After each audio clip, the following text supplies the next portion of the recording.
Hi, this is Jonathan York.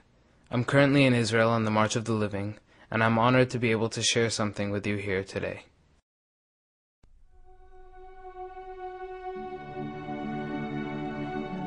For the past several years, my great passion has been preserving memories as images. I've seen countries and cultures all over the world. Jewish places, Christian places, and yes, even some Muslim ones. I've seen things moving and things standing very still. Celebrities from here and from there. Politicians who have lost, won, and almost won. Determination and despair.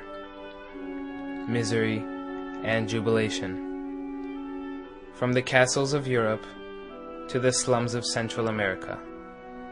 Memories.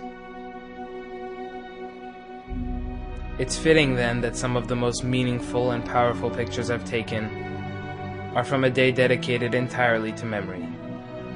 Yom HaZikaron.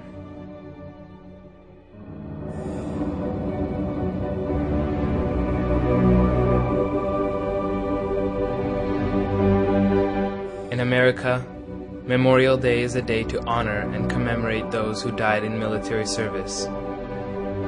But Israel's Memorial Day has a very different meaning and a special place in society. Because in Israel, those who perished are not a select few, whose stories and experiences may be distant or unknown to us. Every family, every citizen, has a connection with someone who was killed. Every high school has a memorial corner with photos of graduates who died in service. And so in Israel, Yom HaZikaron is not so much a day to honor, but to truly mourn. It is a common experience from which no one is exempt. This week's parasha opens with a commandment from God. The nation of Israel is to be holy and distinct from the other nations of the world. The idea of Kedusha, of holiness, is deeply embedded in the Jewish tradition. We say Kiddush on Shabbat, Kaddish in times of mourning, and two individuals become one under the chuppah when they recite Harei at mekudeshet li.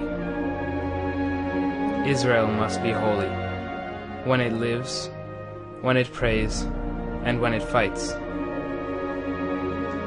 Every time it trains a soldier on Tohar HaNeshek, the purity and proper use of arms, the IDF is practicing holiness. With each drop of leaflets warning civilians to leave targeted areas, the IDF practices holiness. When it takes combat units to museums so they learn what it is they are fighting for, there is holiness. That holiness rests in Israel's undying value for human life and its perpetual struggle for peace. The security that most nations take for granted remains an elusive dream for Israel. One of the most profound phenomena in Israeli life is the juxtaposition of Yom HaZikaron and Yom HaAtzmaut. There is a total transformation from grief and tragedy to extreme joy. It confirms the idea that memory is everything for Israel. The connection to the land is based in memory, and to deny the country's collective memory is to deny its very identity. The sadness of Yom HaZikaron gives meaning to Yom HaAtzmaut. It reminds us that we are able to celebrate only because of those who gave their lives, that we have a state only because of their sacrifice. Today in Israel, across generations, people reflect on that heavy price of freedom. It's a day when the country comes to a standstill. Restaurants and banks close. Radio stations broadcast stories of soldiers and battles. Families visit grave sites, and ceremonies take place from Haifa to Eilat.